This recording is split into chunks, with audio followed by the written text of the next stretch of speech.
എല്ലാവർക്കും പുതിയൊരു ക്ലാസ്സിലേക്ക് സ്വാഗതം. നമ്മളുടെ പുതിയ കേന്ദ്ര മന്ത്രിസഭയിലെ അംഗങ്ങളെ പറ്റിയാണ് നമ്മളിന്ന് പഠിക്കാൻ പോകുന്നത്. അതായത് നമുക്കറിയാം ഇപ്പം നമ്മുടെ 18ാമത് ലോക്സഭാ തെരഞ്ഞെടുപ്പ് കഴിഞ്ഞിരുന്നു.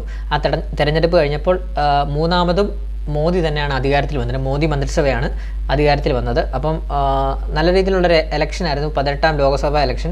എന്ന് വെച്ചാൽ ഒരു പാർട്ടിക്ക് തന്നെ മെജോറിറ്റി കിട്ടാത്തൊരു എലക്ഷനായിരുന്നു. നല്ല രീതിയിൽ പ്രതിപക്ഷം അത്യാവശ്യം സ്ട്രോങ് ആയിട്ട് വന്നിട്ടുണ്ട്. അപ്പം പ്രതിപക്ഷവും സ്ട്രോങ് ആവട്ടെ. നമ്മൾ ജനാധിപത്യ രീതിയിൽ പ്രതിപക്ഷത്തിൻ്റെ ശബ്ദവും ഉയർന്നു കേൾക്കേണ്ടതാണ്. അപ്പോൾ നമ്മളിന്ന് പഠിക്കാൻ പോകുന്നത് കേന്ദ്ര മന്ത്രിസഭയിലെ അംഗങ്ങളെക്കുറിച്ചാണ് നമ്മളിന്ന് പഠിക്കാൻ പോകുന്നത്. അപ്പം നമുക്ക് കേന്ദ്ര മന്ത്രിസഭയിലെ അംഗങ്ങളൊക്കെ മന്ത്രിമാരാരൊക്കെ, അവരുടെ വകുപ്പുകൾ ഏതൊക്കെയാണെന്നുള്ള ഇനി വരുന്ന പരീക്ഷയ്ക്ക് ഒരു ഷുവർ ഷോട്ട് ക്വസ്റ്റ്യൻ ആണ് ഇനി വരുന്നത്, നമുക്ക് പരീക്ഷയ്ക്ക് വരുന്നത്. ഏകദേശത്തോളം നമുക്കത് കാര്യങ്ങളെല്ലാം നോക്കാം. അപ്പം വീഡിയോ ആദ്യമായിട്ട് കാണുന്ന, നമ്മുടെ ക്ലാസ്സസ് ഒക്കെ ആദ്യമായിട്ട് കാണുന്ന കൂട്ടുകാരുണ്ടെങ്കിൽ മാക്സിമം സബ്സ്ക്രൈബ് ചെയ്ത് ബെല്ലൈക്കൺ അമർത്തിയിട്ട് തന്നെ കാണാൻ ശ്രമിക്കണേ. നമുക്ക് വളരെ ലളിതമായിട്ട് തന്നെ നമുക്ക് ഓരോന്നും പഠിച്ചു പോകാം, ഓരോ മന്ത്രിമാരും. അപ്പോൾ കേന്ദ്ര മന്ത്രിസഭ ഞാൻ കുറച്ച് മുമ്പേ പറഞ്ഞിരുന്നു, മോദിയുടെ മൂന്നാമത്തെ മന്ത്രിസഭയാണ് വരുന്നത്. ഏകദേശം 240ഓളം സീറ്റാണ്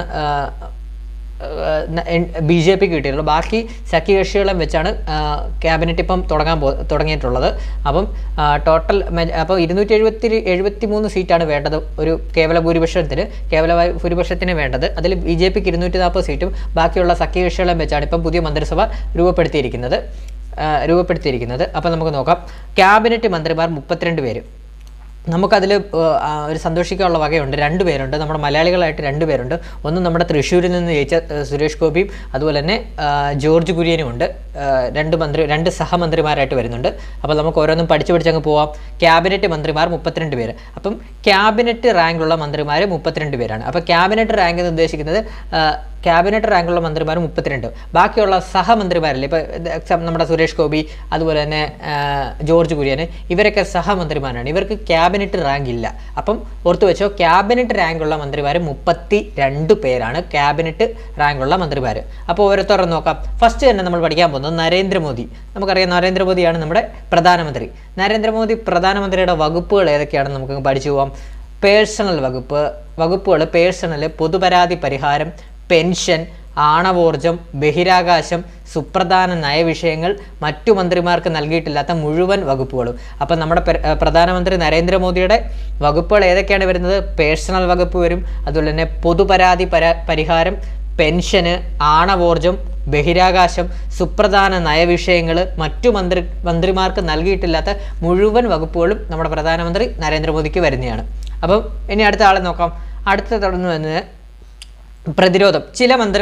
ഈ ഒരു മന്ത്രിസഭയുടെ പ്രത്യേകത എന്ന് പറഞ്ഞാൽ ചില മന്ത്രിമാരുടെ വകുപ്പുകൾ അതുപോലെ തന്നെ വന്നിട്ടുണ്ട്. അതായത് 2ാം മോദി മന്ത്രിസഭയിലെ ആ മന്ത്രിമാർക്ക് കൈകാര്യം ചെയ്തിരുന്ന വകുപ്പുകൾ തന്നെ 3ാം മന്ത്രിസഭയിലും ചിലർക്കൊക്കെ മാറ്റമില്ലാതെ തുടരുന്നുണ്ട്. അതിലൊരാളാണ് രാജ്നാഥ് സിംഗ് ആണ് ഈ വട്ടത്തെ നമ്മുടെ പ്രതിരോധത്തിലെ മന്ത്രി. അപ്പോൾ പഠിക്കാൻ എളുപ്പമായി. പ്രതിരോധ വകുപ്പുള്ള കേന്ദ്രമന്ത്രി ആരാണ്? രാജ്നാഥ് സിംഗ്. അപ്പോൾ രാജ്നാഥ് സിംഗ് പ്രതിരോധം, അത് പഠിച്ച്. അതുപോലെ തന്നെ അമിത്ഷായ്ക്കും ചെയ്യില്ല. അമിത്ഷാ ആഭ്യന്തരം സഹകരണം. അപ്പോൾ അമിത്ഷാ ആഭ്യന്തരം സഹകരണം, അപ്പോൾ അതും ചെയ്യില്ല. അപ്പോൾ നമുക്ക് പെട്ടെന്ന് തന്നെ പഠിക്കാം.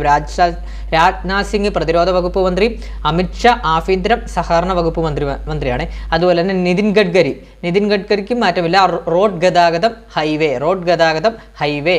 അതുപോലെ തന്നെ ജെ പി നദ്ദയാണ് BJPയുടെ ദേശീയ അധ്യക്ഷനായിട്ട് വന്നത്. അദ്ദേഹവും ഈ വട്ടം മത്സരിച്ചിരുന്നു. അദ്ദേഹത്തിന് മന്ത്രിസ്ഥാനം കൊടുത്തിട്ടുണ്ട്. അദ്ദേഹത്തിന് കൊടുത്ത വകുപ്പുകൾ അവിടെ ഒരു ചേഞ്ച് ഉണ്ട്. ആരോഗ്യ വകുപ്പും കുടുംബക്ഷേമം. അപ്പം JP നദ്ദ ആരോഗ്യം കുടുംബക്ഷേമം. അതുപോലെ തന്നെ ശിവരാജ് സിംഗ് ചൗഹാനാണ് കൃഷി ഗ്രാമവികസനം. അപ്പം ശിവരാജ് സിംഗ് ചൗഹാനാണ് കൃഷിയും ഗ്രാമവികസനം. അപ്പം ഇത് പഠിച്ചു വെക്കാനുള്ളതെന്ന് പറഞ്ഞാൽ ശിവരാജ് സിംഗ് ചവച്ചല്ലേ നമ്മൾ ഓരോന്നും കഴിക്കുന്നത്. അപ്പോൾ കഴിക്കുന്ന ചവച്ചായതുകൊണ്ട് തന്നെ നമ്മൾ ആഹാരം കഴിക്കണമെങ്കിൽ ചവച്ച് കഴിക്കണമെങ്കിൽ അരി സാധനങ്ങൾ വേണ്ട, അതൊക്കെ കൃഷി ചെയ്തല്ലേ വരാൻ പറ്റൂ. അപ്പോൾ അങ്ങനെ ഓർത്ത് വെച്ചോ, ശിവരാജ് സിംഗ് ചൗഹാൻ കൃഷി ഗ്രാമവികസനം. കൃഷി ചെയ്യുന്നത് എവിടെയാണ്? കൂടുതലും ഗ്രാമപ്രദേശങ്ങളിലല്ലേ. അപ്പോൾ അങ്ങനെയോട് ഓർത്ത് വെച്ചോ, ശിവരാജ് സിംഗ് ചൗഹാൻ കൃഷി ഗ്രാമവികസനം. അടുത്തത് നമുക്ക് ചേഞ്ച് ഇല്ലാത്തൊരു വകുപ്പാണ് നിർമ്മലാ സീതാരാമൻ ധനകാര്യം. നമുക്കറിയാം നിർമ്മലാ സീതാരാമനെ കുറിച്ച് നമ്മൾ കഴിഞ്ഞ ദിവസം നടന്ന CPO എക്സാമിന് വരെ ചോദ്യങ്ങൾ വന്നിരുന്നു. അപ്പം ഇമ്പോർട്ടൻ്റ് ആയിട്ടുള്ളൊരു വ്യക്തിയാണ് പി എസ് സിക്ക് നിർമ്മല സീതാരാമൻ. അതോടെ ഓർത്ത് വെച്ചോ, നിർമ്മല സീതാരാമൻ ധനകാര്യം, ചേഞ്ചസ് ഇല്ലേ. അതുപോലെ തന്നെ എസ് ജയശങ്കർ വിദേശകാര്യം, അതും ചേഞ്ച് ഇല്ല. കഴിഞ്ഞ വട്ടം എസ് ജയശങ്കർ തന്നെയായിരുന്നു വിദേശകാര്യം വകുപ്പ് മന്ത്രിയായിട്ടിരുന്നത്. അപ്പം എസ് ജയശങ്കർ വിദേശകാര്യം. അതുപോലെ തന്നെ മനോഹർ ലാൽ ഖട്ടർ ഊർജ വകുപ്പ് മന്ത്രി ആരാണ്? മനോഹർ ലാൽ ഘട്ടം. അതായത് നമ്മൾ കുറച്ചൊക്കെ ഊർജ്ജമായിട്ടിരുന്നാലല്ലേ നമുക്ക് മനോഹരമായിട്ടൊക്കെ ഇരിക്കാൻ പറ്റൂ. അതങ്ങനെ അങ്ങോട്ട് വെച്ചോ, ഊർജ്ജം ഉണ്ടെങ്കിലേ നമുക്ക് മനോഹരമായിട്ട് ഇരിക്കാൻ പറ്റൂ. അതുകൊണ്ട് തന്നെ മനോഹർ ലാൽ ഖട്ടർ ഊർജ്ജ വകുപ്പ് മന്ത്രി. അടുത്തത് എച്ച് ഡി കുമാരസ്വാമി ഘനവ്യവസായം ഉരുക്ക്. അപ്പോൾ എച്ച് ഡി കുമാരസ്വാമി ആരാണ്?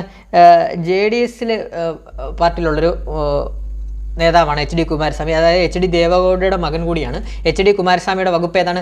ഘനവ്യവസായം ഉരുക്ക്, സ്റ്റീലാണ്. ഘനവ്യവസായം ഉരുക്ക് അഥവാ സ്റ്റീൽ. അടുത്തത് പീയൂഷ് ഗോയലിൻ്റെ വകുപ്പ് വാണിജ്യം വ്യവസായം. അപ്പോൾ വാണിജ്യം വ്യവസായ വകുപ്പ് മന്ത്രി ആരാണ്? പീയൂഷ് ഗോയൽ. അടുത്തത് ധർമ്മേന്ദ്ര പ്രധാൻ, വിദ്യാഭ്യാസം. അപ്പോൾ ഇത് നല്ല പരീക്ഷയ്ക്കൊക്കെ ചാൻസ് കൂടിയുള്ളൊരു ഇതാണ്. അപ്പം വിദ്യാഭ്യാസം, അപ്പം നമുക്ക് വിദ്യാഭ്യാസം എന്നത് നമ്മളെ ഓരോ കുട്ടികൾക്കും അല്ല ഓരോരുത്തർക്കും പ്രധാനമായിട്ടുള്ളൊരു കാര്യമാണ്. അത് നമുക്ക് പ്രാഥമിക കാര്യമാണ്. അപ്പോൾ പ്രധാനമായിട്ടുള്ളത് വിദ്യാഭ്യാസം നമുക്ക് പ്രധാനമായിട്ടും വേണ്ടതാണ്. അതുകൊണ്ട് ഓർത്ത് വെച്ചോ, ധർമ്മേന്ദ്ര പ്രധാൻ പ്രധാനമായിട്ടും വേണ്ടതാണ് വിദ്യാഭ്യാസം. അങ്ങനെ ഓർത്ത് വെച്ചോ, ധർമ്മേന്ദ്ര പ്രധാൻ വിദ്യാഭ്യാസ വകുപ്പ് മന്ത്രി. കേന്ദ്ര വിദ്യാഭ്യാസ വകുപ്പ് മന്ത്രി ആരാണ്? ധർമ്മേന്ദ്ര പ്രധാൻ. അടുത്തത് ജിതിൻ റാം മാഞ്ചി. അപ്പം ജിതിൻ റാം മാഞ്ചി എന്താണ്? ചെറുകിട ഇടത്തര സംരംഭം. അപ്പം ജിതിൻ റാം മാഞ്ചി ചെറുകിട ഇടത്തര സംരംഭ വകുപ്പ് മന്ത്രിയാണ് ജിതിൻ റാം മാഞ്ചി. അടുത്തത് രാജീവ് രഞ്ജൻ സിംഗ്, അഥവാ അദ്ദേഹത്തിന് വേറൊരു പേരുണ്ട്, ലല്ലൻ സിംഗ് എന്നാണ് അദ്ദേഹത്തിനെ അങ്ങനെയും പറയുന്നുണ്ട്. രാജീവ് രഞ്ജൻ സിംഗ് അഥവാ ലല്ലൻ സിംഗ്. അദ്ദേഹത്തിൻ്റെ വകുപ്പ് എന്ന് പറഞ്ഞാൽ പഞ്ചായത്ത് രാജ്. അപ്പോൾ ഇമ്പോർട്ടൻ്റ് ആയിട്ടുള്ള വകുപ്പാണ്, ചോദിക്കാൻ ചാൻസ് കൂടുതലാണ്. പഞ്ചായത്ത് രാജ്, ഫിഷറീസ്, മൃഗപരിപാലനം, ക്ഷീരോത്പാദനം. അപ്പോൾ പഞ്ചായത്ത് രാജ് വകുപ്പ് മന്ത്രി ആരാണ്? അപ്പോൾ ഇതായിരിക്കും എടുത്ത് ചോദിക്കുന്നത്. കേന്ദ്ര പഞ്ചായത്ത് രാജ് വകുപ്പ് മന്ത്രി ആരാണ്? രാജീവ് രഞ്ജൻ സിംഗ് അഥവാ ലല്ലൻ സിംഗ്. ഓർത്തു വെച്ചോ. അടുത്തത് സർബാനന്ദ സോനോവാൾ ആണ് തുറമുഖം, ഷിപ്പിംഗ്, ജലഗതാഗതം. അപ്പം തുറമുഖം, ഷിപ്പിംഗ്, ജലഗതാഗത വകുപ്പ് മന്ത്രി ആരാണ്? സർബാനന്ദ സോനോവാൾ. ജലഗതാഗതം സർബാനന്ദ സോനോവാളും. തെറ്റിപ്പോയല്ലേ, റോഡ് ഗതാഗതമാണ് നിതിൻ ഗഡ്കരി റോഡ് ഗതാഗതവും. അതുപോലെ തന്നെ സർബാനന്ദ സോനോവാൾ ജലഗതാഗതം ആണ് വരുന്നത്. പിന്നെ ജലഗതാഗതവുമായിട്ട് ബന്ധപ്പെട്ട തുറമുഖവും ഷിപ്പിങ്ങും ഒക്കെ വരുന്നത് സർബാനന്ദ സോനോവാളാണ്. അടുത്തത് ഡോക്ടർ വീരേന്ദ്രകുമാർ സാമൂഹ്യനീതി. അപ്പോൾ സാമൂഹ്യനീതി വകുപ്പ് മന്ത്രി ആരാണ്? ഡോക്ടർ വീരേന്ദ്രകുമാർ. അടുത്തത് റാം മോഹൻ നായിഡു ആണ് വ്യോമയാനം വരുന്നത്. വ്യോമയാനം വരുന്നത് റാം മോഹൻ നായിഡു. അപ്പോൾ വ്യോമയാനം മോഹൻ അങ്ങനെ കൊടുത്തു വെച്ചോ. വ്യോമയാനം എന്ന് പറയുന്നത് വ്യോമയാനം മോഹൻ അങ്ങനെ കൊടുത്തു വെച്ചോ. വ്യോമയാനം മോഹൻ അങ്ങനെ കൊടുത്തു. റാം മോഹൻ നായിഡു കേന്ദ്ര വ്യോമയാന വകുപ്പ് മന്ത്രി. ക്ലിയർ ആയേ? അങ്ങനെ കൊടുത്തു വെച്ചോ, വ്യോമയാനം മോഹൻ. അടുത്തത് പ്രഹ്ലാദ് ജോഷി എന്താണ്? ഭക്ഷ്യം, ഉപഭോക്തൃകാര്യം, പൊതുവിതരണം, പുനഃസൃഷ്ടിക്കാവുന്ന ഊർജം. അപ്പോൾ അതോടെ ഓർത്ത് വെച്ചോണേ. 2-3 നമ്മൾ ഊർജ്ജ വകുപ്പുകൾ പറഞ്ഞിരുന്നു, അങ്ങോട്ടും ഇങ്ങോട്ടും തെറ്റിപ്പോലെ. ഊർജ്ജ വകുപ്പ് മന്ത്രി ആരാണ്? മനോഹർ ലാൽ ഖട്ടറും. അതുപോലെ തന്നെ നമ്മുടെ ആണവോർജ്ജ വകുപ്പ് മന്ത്രി നമ്മുടെ പ്രധാനമന്ത്രി നരേന്ദ്രമോദിയാണ്. അപ്പോൾ മറന്നുപോലെ. അപ്പോൾ പുനഃസൃഷ്ടിക്കാവുന്ന ഊർജ്ജം വരുന്നത് പ്രഹ്ലാദ് ജോഷിയാണ്. അപ്പോൾ പ്രഹ്ലാദ് ജോഷി എന്ന് പറയുമ്പോൾ അതിന് പഠിക്കാൻ എളുപ്പമുണ്ട്. അതുപോലെ ഭക്ഷ്യവകുപ്പ് കൂടെ ഉള്ളതുകൊണ്ട് ഭക്ഷ്യവകുപ്പായിരിക്കും കൂടുതലും. ഭക്ഷ്യവകുപ്പും ഉപഭോക്തൃമൊക്കെ ആയിരിക്കും കൂടുതലും ചോദിക്കാൻ ചാൻസ് കൂടുതൽ. അപ്പോൾ ഭക്ഷ്യവകുപ്പ് ആയതുകൊണ്ട് തന്നെ നമുക്ക് അത് വെച്ച് തന്നെ ഓർത്ത് വെക്കാം. പ്രഹ്ലാദ് ജോഷി. നമുക്കൊക്കെ ഒരു ആഹാരം കഴിച്ചാൽ ഒരു പ്രഹ്ലാദവും സന്തോഷവും ഒക്കെ വരത്തുള്ളൂ. അങ്ങനെ കൊടുത്തു പ്രഹ്ലാദം വരത്തുള്ളൂ. അപ്പോൾ അങ്ങനെ കൊടുത്തു ഭക്ഷ്യം കഴിച്ചാലേ നമുക്ക് പ്രഹ്ലാദം വരത്തുള്ളൂ. അതുകൊണ്ട് വെച്ചോ പ്രഹ്ലാദ് ജോഷി. ഭക്ഷ്യം അതിൻ്റെ കൂടെ തന്നെ ഉപഭോക്തൃകാര്യം, പൊതുവിതരണം, പുനഃസൃഷ്ടിക്കാവുന്ന ഊർജം. ക്ലിയർ ആയ? അടുത്തത് ജൂവൽ ഒറാം പട്ടികവർഗ വകുപ്പ് മന്ത്രിയാണ്. പട്ടികവർഗ വകുപ്പാണ്.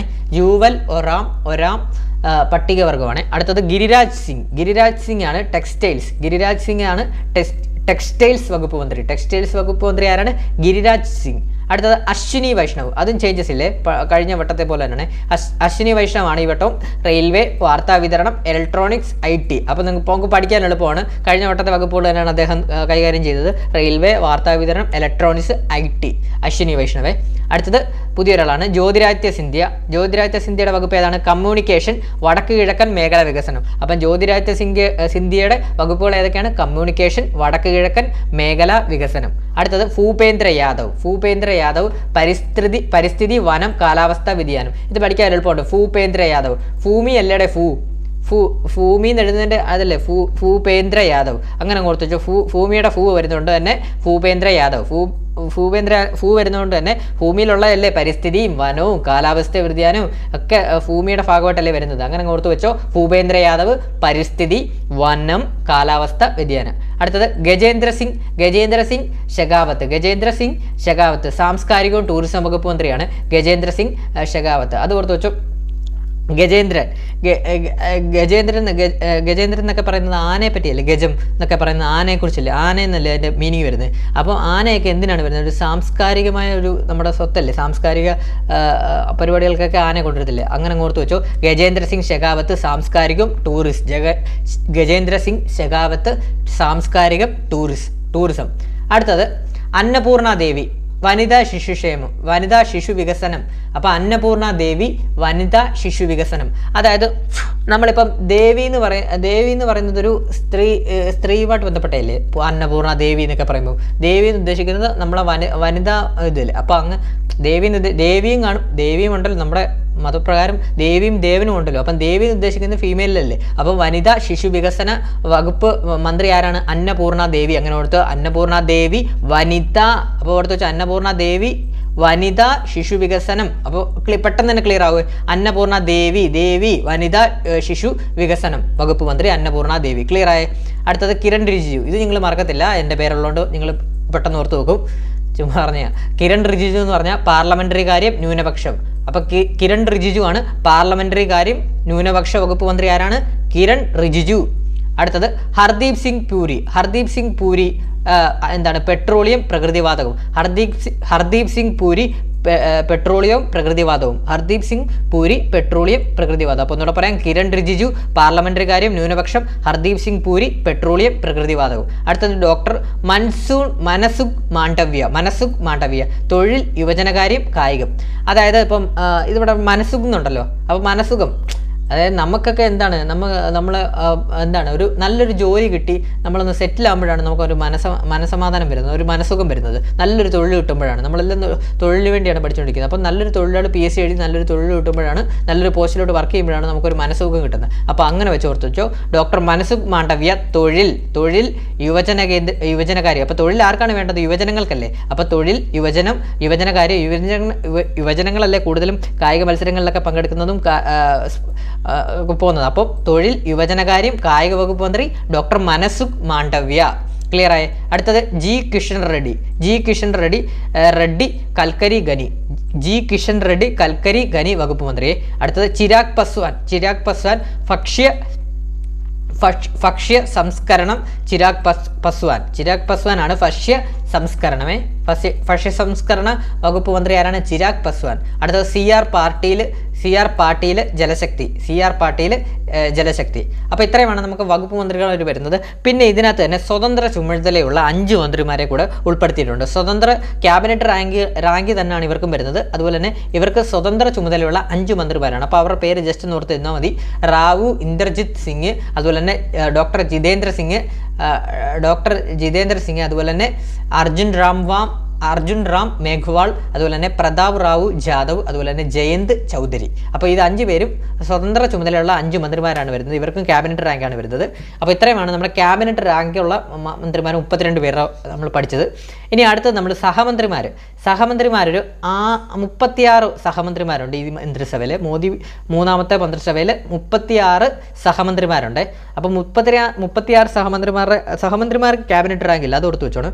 അപ്പം 36 സഹമന്ത്രിമാരുള്ളതിൽ നമുക്ക് പഠിക്കേണ്ട നമ്മുടെ കേരളത്തിൽ നിന്നുള്ള 2 പേര്, നമ്മുടെ മലയാളികളായിട്ടുള്ള 2 പേരെ കുറിച്ചാണ് പഠിച്ചാൽ മതി. അപ്പോൾ ഫസ്റ്റ് തന്നെ നമുക്ക് സുരേഷ് ഗോപി പഠിക്കാം. സുരേഷ് ഗോപി ഏതൊക്കെ വകുപ്പ് മന്ത്രിയാണ്? സഹമന്ത്രിയാണ്. പെട്രോളിയം, പ്രകൃതിവാതകം ടൂറിസം. അപ്പം പെട്രോളിയം, പ്രകൃതിവാതകം, ടൂറിസം കേന്ദ്ര സഹമന്ത്രി ആണ് സുരേഷ് ഗോപി. സുരേഷ് ഗോപിയുടെ വകുപ്പ് ഏതൊക്കെയാണ്? പെട്രോളിയം, പ്രകൃതിവാതകം, ടൂറിസം. പെട്രോളിയം, പ്രകൃതിവാതകം, ടൂറിസം സുരേഷ് ഗോപി. അതുപോലെ തന്നെ ജോർജ് കുര്യൻ ന്യൂനപക്ഷം, ഫിഷറീസ്, മൃഗപരിപാലനം, ക്ഷീരോത്പാദനം. അപ്പോൾ ജോർജ് കുര്യൻ്റെ വകുപ്പ് ഏതാണ്? ന്യൂനപക്ഷം, ഫിഷറീസ്, മൃഗപരിപാലനം, ക്ഷീരോത്പാദനം. അപ്പോൾ ക്ലിയർ ആയ ഇതിൽ വേറെ രണ്ടുപേരും പഠിച്ചേ. അതുപോലെ തന്നെ സുരേഷ് ഗോപിയുടെ മണ്ഡലം എന്ന് പറഞ്ഞാൽ തൃശ്ശൂർ മണ്ഡലത്തിൽ നിന്നാണ് സുരേഷ് ഗോപി ജയിച്ചത്. തൃശ്ശൂർ മണ്ഡലത്തിൽ നിന്നാണ് ജയിച്ചത്. അത് അറിയാലോ, എല്ലാവർക്കും അറിയാലോ. അതൊക്കെ പരീക്ഷയ്ക്ക് ചോദിക്കാൻ ചാൻസ് കൂടുതലാണ്. സുരേഷ് ഗോപി തൃശ്ശൂർ മണ്ഡലമാണ് ജയിച്ചത്. സുരേഷ് ഗോപിയുടെ വകുപ്പ് പെട്രോളിയം, പ്രകൃതിവാതകം, ടൂറിസം. അപ്പോൾ നിങ്ങൾക്കൊരു ഡൗട്ട് തോന്നും, ജോർജ് കുര്യൻ എവിടെ നിന്നാണ് ജോർജ് കുര്യൻ എവിടെ നിന്നാണ് ജയിച്ചതെന്നാണ്. പക്ഷേ ജോർജ് കുര്യൻ ലോക്സഭ ഇലക്ഷൻ വഴിയല്ല ജയിച്ചത്. അദ്ദേഹത്തിന് ഒന്നുകിൽ 6 മാസത്തിനുള്ളിൽ ലോക്സഭ ഇലക്ഷനിൽ ആരെങ്കിലും അവരുടെ പാർട്ടിയിൽ ആരെങ്കിലും രാജിവെച്ചിട്ട് അവിടെ നിന്ന് മത്സരിച്ച് MP ആയി മന്ത്രിസ്ഥാനം തുടരാം. അല്ല എങ്കിൽ അദ്ദേഹത്തിന് രാജ്യസഭാ സീറ്റ് വഴി മന്ത്രിസ്ഥാനം തുടരാൻ സാധിക്കുന്നതാണ്. 6 മാസത്തിനുള്ളിൽ ലോക്സഭ MP അല്ലെങ്കിൽ രാജ്യസഭ MP ആയി അദ്ദേഹത്തിന് മന്ത്രിസഭ സഹമന്ത്രി സ്ഥാനം കൈകാര്യം ചെയ്യുന്നതാണ്. അദ്ദേഹത്തിൻ്റെ വകുപ്പ് വരുന്നത് ന്യൂനപക്ഷം, ഫിഷറീസ്, മൃഗപരിപാലനം, ക്ഷീരോത്പാദനം എന്നിവയാണ് അദ്ദേഹത്തിൻ്റെ വകുപ്പായിട്ട് വരുന്നത്. അപ്പോൾ 2 കേന്ദ്ര സഹമന്ത്രിമാർ നമ്മുടെ കേരളത്തിൽ നിന്നുണ്ട്. അപ്പോൾ നമ്മുടെ കേരളത്തിലൊക്കെ അവർ നല്ല കാര്യങ്ങളൊക്കെ ചെയ്യട്ടെ. കേരളത്തിൽ വികസനങ്ങളും കാര്യങ്ങളും ഒക്കെ കൊണ്ടുവരട്ടെ. പ്രത്യേകിച്ച് ടൂറിസം മേഖലയിലൊക്കെ സുരേഷ് ഗോപി നല്ല കാര്യങ്ങളൊക്കെ ചെയ്യട്ടെ എന്ന് നമുക്ക് ആശംസിക്കാം. അപ്പം ഇത്രയുമാണ് നമ്മുടെ കേന്ദ്രമന്ത്രിമാരുടെ നമ്മൾ പഠിച്ചത്, അവരുടെ വകുപ്പുകളും കാര്യങ്ങളൊക്കെ. അപ്പോൾ ഇതെല്ലാം നമുക്ക് ഇനി വരുന്ന പരീക്ഷയ്ക്കൊക്കെ ചോദിക്കാൻ ചാൻസ് കൂടുതലാണ്. LDC അല്ല ഞാൻ ഉദ്ദേശിക്കുന്നത്, അത് കഴിഞ്ഞിട്ടൊക്കെ വരുന്ന എക്സാംസിനൊക്കെ LDCയിലൊന്നും ഇത് ചോദിക്കാൻ ചാൻസ് ഇല്ല. അപ്പം അത് LDC കഴിഞ്ഞിട്ടൊക്കെ വരുന്ന LGS പോലുള്ള എക്സാംസിനൊക്കെ ചോദിക്കാൻ ചാൻസ് കൂടുതലുണ്ട്. അതുപോലെ തന്നെ ഡിഗ്രി മെയിൻസ് ഇങ്ങോട്ടൊക്കെയുള്ള എക്സാംസിനൊക്കെ ഇനി വരുന്നതാണ്. അപ്പം ഇതെന്തായാലും നിങ്ങൾ അറിഞ്ഞിരിക്കേണ്ട ഒരു കാര്യമാണ്. അതുകൊണ്ടാണ് നമ്മളിപ്പോൾ ഇങ്ങനൊരു ക്ലാസ് ഇട്ടത്. അപ്പം മാക്സിമം പുതിയതായിട്ട് കാണുന്ന കൂട്ടുകാരുണ്ടെങ്കിൽ ഒന്ന് ലൈക്ക് ചെയ്യുക. അതുപോലെ തന്നെ മാക്സിമം സബ്സ്ക്രൈബ് ചെയ്ത് ബെല്ലൈക്കൺ അമർത്തുക. അതുപോലെ തന്നെ അഭിപ്രായങ്ങളൊന്ന് കമൻറ്റ് ചെയ്യുക. പിന്നെ വേറൊരു കാര്യമുണ്ട്, ഈ മന്ത്രിസഭയുടെ ക്ലാസ് എല്ലാവർക്കും ഇഷ്ടപ്പെട്ടെന്ന് വിശ്വസിക്കുന്നു. Thank you all.